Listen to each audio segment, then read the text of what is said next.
નમસ્કાર દોસ્તો, કેમ છો? દોસ્તો, શું તમને પગની પિંડીનો દુખાવો રહે છે? રાત્રે ક્યારેક પગમાં નસ પર નસ ચડી જતી હોય એવો દુખાવો થાય છે? એ ઉપરાંત પેટ ભારે લાગે, કમરનો દુખાવો રહે છે? જો આવા બધા તમને સમસ્યા રહેતી હોય તો આ વિડીયો તમારા માટે છે. નમસ્કાર મિત્રો, સ્વાસ્થ્યમ આયુર્વેદ ક્લિનિકથી હું વૈદ્ય જાગૃત પટેલ, MD આયુર્વેદ, એક આયુર્વેદ ચિકિત્સક છું. મિત્રો, અત્યારે ચોમાસાની ઋતુમાં મને ઘણા બધા પેશન્ટ તરફથી ફરિયાદ સાંભળવા મળે છે કે રાત્રે પગની પીંડીઓ દુખે, પગમાં નસ પર નસ ચડી જાય, કમરનો દુખાવો થાય, કમર ભારે લાગે, પેટ ભારે લાગે, પેટમાં ગેસની તકલીફ થાય. આવી સમસ્યાઓ રહેતી હોય છે અને લોકો અકળાઈ જાય છે કે આ બધું શું થાય છે. અને ઘણી વખત લોકો ડરીને ખોટા ખોટા રિપોર્ટ પણ કરાવી લે છે. તો આયુર્વેદના દૃષ્ટિકોણથી વાત કરું તો આના રોગના મૂળમાં વસ્તુ છે તમને ગેસને કબજિયાત. જો તમને ગેસને કબજિયાતની સમસ્યા છે તો આ તકલીફ રહેવાની જ.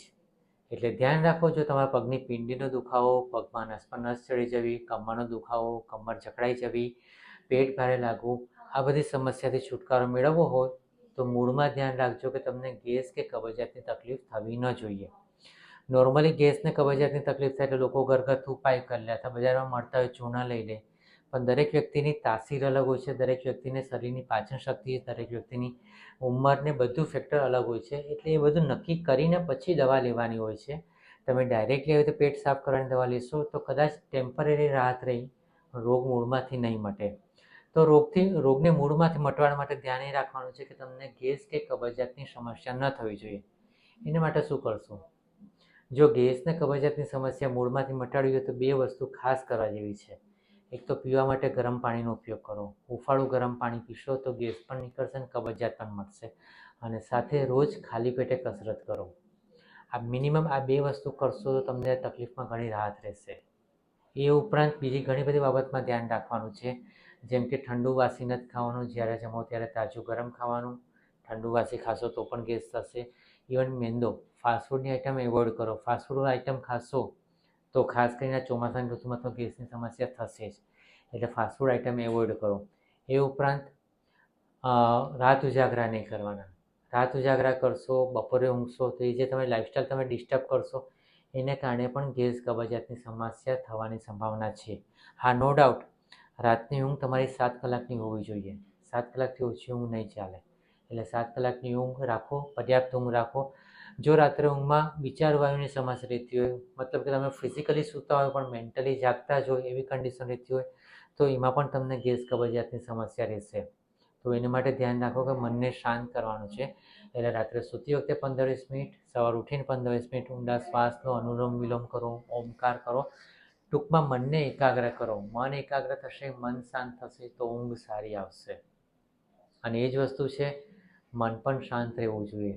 જો ખોટી ખોટી ચિંતા કરવાની આદત હોય, ઓવર થિંકિંગ થતી હોય, ખોટો મનમાં ડર રહેતો હોય, ભય રહેતો હોય, શોક રહેતો હોય તો આ બધા માનસિક ભાવોને કારણે પણ ગેસ કબજિયાતની સમસ્યા વધવાની સંભાવના છે. એ ઉપરાંત ફક્ત ગેસ કબજિયાતની પગની નસ ખેંચાશે એ પણ સમસ્યા થશે. એટલે ધ્યાન રાખો કે શરીરમાં વાયુ વધવો ન જોઈએ. ગરમ પાણી પીતા રહો, ભૂખ લાગે ત્યારે જ ખાઓ, ભૂખ કરતાં 25% ઓછું ખાઓ. તો આટલું ધ્યાન રાખશો તો તમે આવી નાની દુખાવાની સમસ્યાથી ઘરગથ્થુ ઉપાયથી પણ રાહત મળી જશે અને તમે સ્વસ્થ રહી શકશો. એ ઉપરાંત જો તમને ગેસની તકલીફ વધારે રહેતી હોય તો મુખવાસમાં તમે અજમો, જીરું, લવિંગ, તજનો ઉપયોગ કરી શકો. અજમાવાળું ગરમ પાણી પીવો, તજવાળું ગરમ પાણી પીવો અથવા સૂંઠવાળું ગરમ પાણી પીવો તો પણ સારું રહેશે. હા, એટલું ધ્યાન રાખવાનું કે સૂંઠવાળું ગરમ પાણી કદાચ તમને કબજિયાત વધારી શકે. એની જગ્યાએ તમે અજમાનું ગરમ પાણી પીવો તો પણ ચાલશે. તો એવી રીતે ગરમ પાણીનો ઉપયોગ કરી શકો.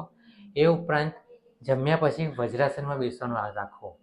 જમ્યા પછી તમે વજ્રાસનમાં બેસશો, પગ વાળીને બેસશો અને એ દરમિયાન તમે ઊંડા શ્વાસને લેશો તો ત્યારે મેં જોયું છે ઘણા બધાને ગેસ રિલીફ થાય છે, ગેસની સમસ્યા ઓછી થાય છે. તો વજ્રાસનનો ઉપયોગ રાખો. તો આ રીતે ઉપાય કરવાથી તમે સ્વસ્થ રહી શકશો અને ગેસ કબજિયાતની સમસ્યાથી અથવા તો પગની પીંડીઓ દુખવી, પગમાં નસ પર નસ ચડી જવી, કમરના દુખાવા જેવી સમસ્યાથી તમે છુટકારો મેળવી શકશો. તો મિત્રો, આ રીતે હું દર વખતે તમને માહિતગાર કરું છું. જો મારી ચેનલને સબસ્ક્રાઈબ કરો, લાઈક કરો અને તમારા ફ્રેન્ડ સર્કલમાં બધાને શેર કરો. અને તમારા કંઈ સમસ્યા હોય તો મને કોમેન્ટમાં તમારી સમસ્યા જણાવો, જેથી હું તમને એ વિશે માહિતગાર કરી શકું. તો બસ મિત્રો, આટલું જ. આયુર્વેદને અપનાવો, આજીવન સ્વસ્થ રહો. નમસ્કાર.